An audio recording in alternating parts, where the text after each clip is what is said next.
my philosophy about like where to put mounting locations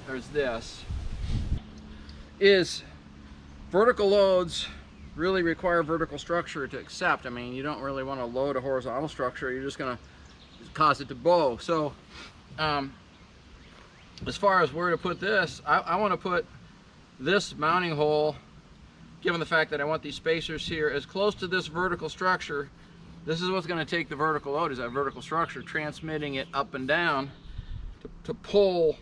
This is trying to support the weight, and this is going to pull on that vertical structure, and then get connected to the rest of the watercraft, this nice piece here to transmit all that load.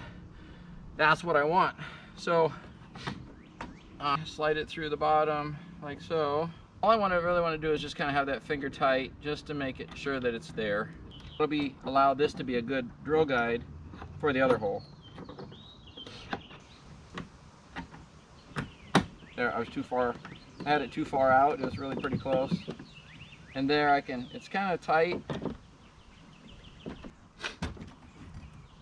And again, I'm going to try to go through the spacers, but move it so that that hole is as close to the inside edge as possible, given the clearance.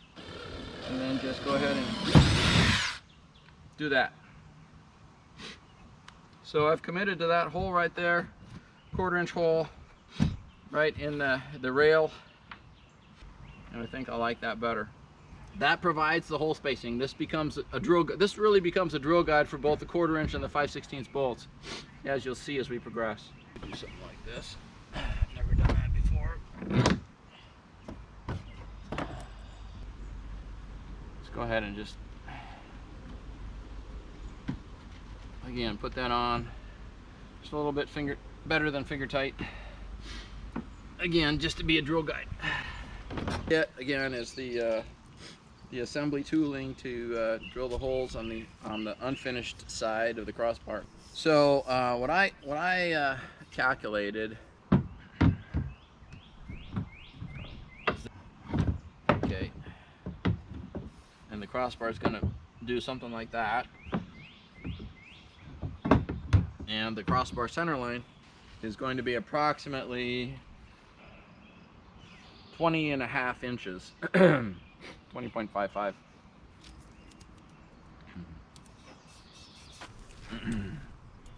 Over.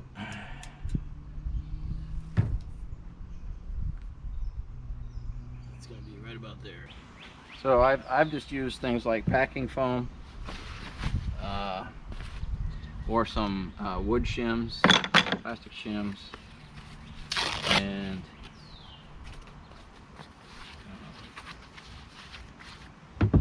just to at least get the crossbar up there, up against the grill mount. That's working pretty well. I like that. Do the same thing on the other side. This I think is like 1/4 inch packing foam, and you can drill into it, won't hurt.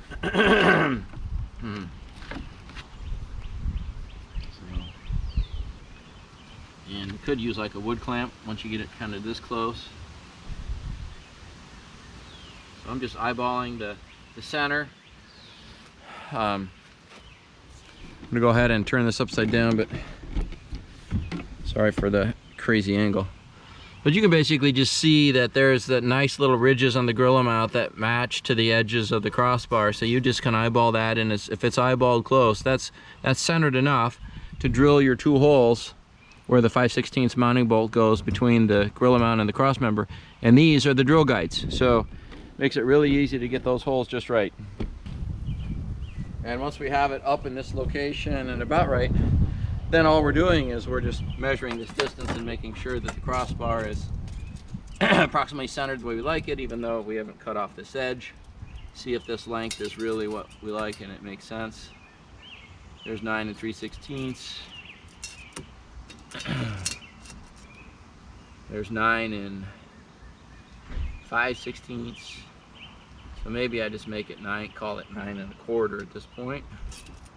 9 1/4, 9 1/4, and let's go take off a freedom bracket. Okay, so I'm just taking the mounting bolts off the old crossbar and putting them on new crossbar. And you may need to remount the holes if it doesn't quite fit with a 5/16 drill bit. Just come up from the bottom and see how easy that was. I'm just taking off just a tiny little shavings so that the bolt will go through easily.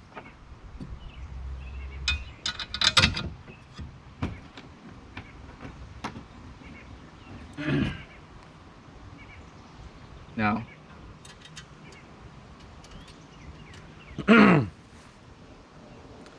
at least for now, all I really need to do is simply take the right leg that's already happy in this receiver and just put it back in again,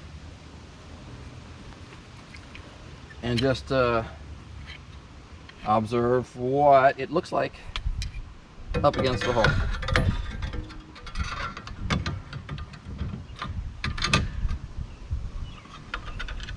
We can even put a wheel in.